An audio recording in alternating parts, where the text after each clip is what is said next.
Hello and welcome to Cryptocurrency Trading Masterclass by Unwealthy Education. In this video, we kick off Module 1, Profitable Crypto Trading Setups. This particular video is must-know trading terminology. Now, before we can get into trading, we have to make sure that we are speaking the same language. So, let's go through some very basic terminology. Therefore, we're able to have the conversation and talk about various strategies and ways to trade the crypto market. So the terms that I'm going to show and talk about here are not only crypto specific, but they're going to be used in any financial market. So if you decide to trade stocks or forex later, commodities, whatever, these will all be relevant there as well. There are some very basic terms which are pretty straightforward. So, for example, one would be the 52-week high and the 52-week low. So, it's exactly what it sounds like. So, during the year 2020, which was here to here, the 52-week low was the lowest price during that year. The 52-week high was the highest price, so it was just a little under 42,000. And the 52-week low was down here at about roughly 3,500. So that's pretty straightforward, and that, of course, is not necessarily, it doesn't necessarily have to be over the last year. It could be just over the last 52 candlesticks. In this case, though, it would still be the same. We're only a few candlesticks into 2021 as I record this. The low, the high, they're at the same spot. So basically, over the last year, the highest and lowest prices found. Pretty straightforward. There's also the bid, ask, close, and high. So the bid is what people are willing to pay for an asset. So you are bidding to buy it. And in this case, if you are bidding, you come in with a price, and I'm going to use very simple numbers. Let's just say you're bidding 5 for an asset. There's an ask, which is what they are willing to sell this asset for. And that asset might be 5.5. Well, in order for a transaction to be made, two people have to agree on a price. Sometimes they'll come back and forth to each other, so they may sell at 5.25. But more often than not, you'll hear a phrase something like hitting the bid or paying the ask. So if you are the buyer and you really want this asset, you're going to come up here and pay $5.50 for it, or 5.5 for it, and you're paying the ask. If you are the seller and you're aggressively wanting to sell, you might do what they call hit the bid. So you would sell it at 5. So the bid is just simply what you can buy it for. Ask is what you can sell it for. And here on TradingView, you can click on the watch list, and you can see there is pricing here. And notice how the prices aren't quite the same. And that's because there's a bid and an ask. And it's true with all markets. It's not just Bitcoin. It just happens to be the one that I have highlighted here. You could come to the DAX or the Nikkei or whatever. So that is always going to be the case. Sometimes you see zero spread. That's pretty rare, though. The reality is that's what makes a market. People either have to step up to buy it or step down to sell it. There is an uptrend, or what is known as a bull market, and that is clearly an uptrend. We are rising. We are going higher. That's an uptrend. There is a downtrend. So in 2018, when Bitcoin got to be so overbought and then sold off, that's a downtrend. It's also known as a bear trend. So bull is up, bear is down.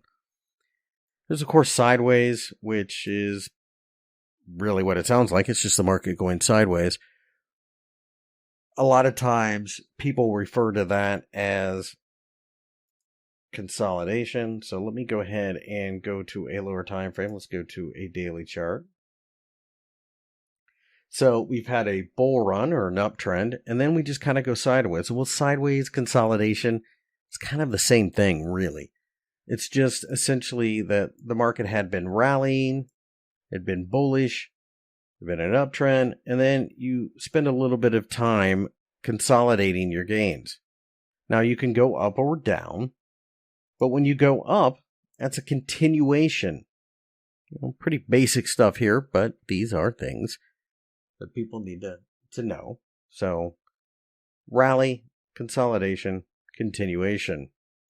There is a couple of phrases, swing high and swing low. So let me go to the hourly chart. So a swing high means that the market swung high and then turned away from it. So that's your swing high. Just as this was a swing high back then, this is a swing low. High, low, high, swing low, start to rally. These are useful to identify trends. There's a high, there's a low, there's a higher high, there's a lower low. So that is an uptrend.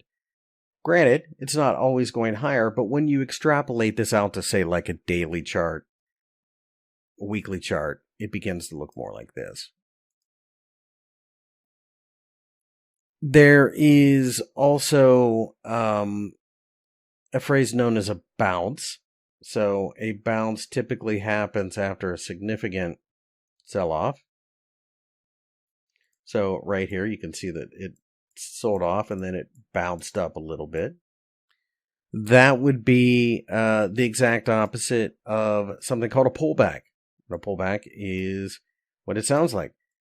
We pull back from the trend and continue. These are healthy and they're very common. It's just the way markets move. You can't go directly from point A to point B without having some people stepping out or selling or whatever. There's a million reasons why somebody gets in and out of a market. There is the phrase go long. That means buying. Go short means you're selling. So up here at the swing high, you might want to short Bitcoin as we break down from there. Just as when you are consolidating, so we rallied and we're consolidating here. Now you're continuing on this breakout, and that's what it is called when you break out of consolidation. You might want to go long. There are two phrases known as averaging up and averaging down. These are pretty popular in the stock market. So really, as a general word of advice, you really don't want to average down. So averaging up is if you say buy it here and it continues to go, you make a short-term swing high, swing low, you break above the swing high, you decide to buy more. That's averaging up. You go higher, you buy more here for whatever reason. That's averaging up.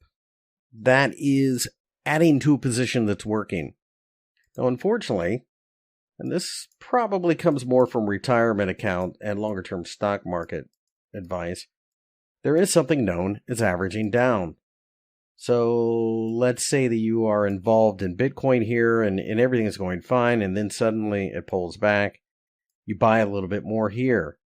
It falls again. You think, okay, well, I'll buy a little bit more here, a little bit more here. Now, what this does, in theory at least, it's the same thing as dollar cost averaging. You'll hear financial advisors talk about that. Well, if you buy at 10 and you buy again at 5 and you buy again at 1, well, every time you buy at a lower level, it brings down the average price of all three entries from 10, in this case, 750. And then in this case, it would be somewhere near like 3-ish, maybe 4, somewhere between 3 and 4. That's because maybe you have one, for example, one Bitcoin, and of course these aren't real numbers, but if you buy one Bitcoin at $20, for example, and you buy another Bitcoin at $10, well, that's the same thing as having two Bitcoins at a base price of 15. As the markets move, for example, at $15, this would be $5 positive. This would be $5 negative, and it becomes a wash. It's your cost basis. The idea is that if you average down, then you can bring that cost basis down. Now, the problem with this is sooner or later you're going to average down and the market's going to keep going lower. So if you average there and there and there and maybe there, you think, okay, it's going to recover, and then there again and then there again, the market may not go to zero, but your account may be blown. In other words, wiped out before it recovers. So averaging down, never a good strategy. Unfortunately, a lot of people do it. It's part of human psychology. You're trying to make your position more profitable at a lower level. It can be like a retirement investment strategy. If you're going to buy like stock that you're going to hang on to for 30 years, that's a different scenario. But in crypto, that's not what you're doing. So those are some very basic terminology that you'll need to know. I encourage you to watch this video again, go through all of this, and then we will move forward in our journey together. In the next video, we're going to take a look at the best chart time frames for crypto trading.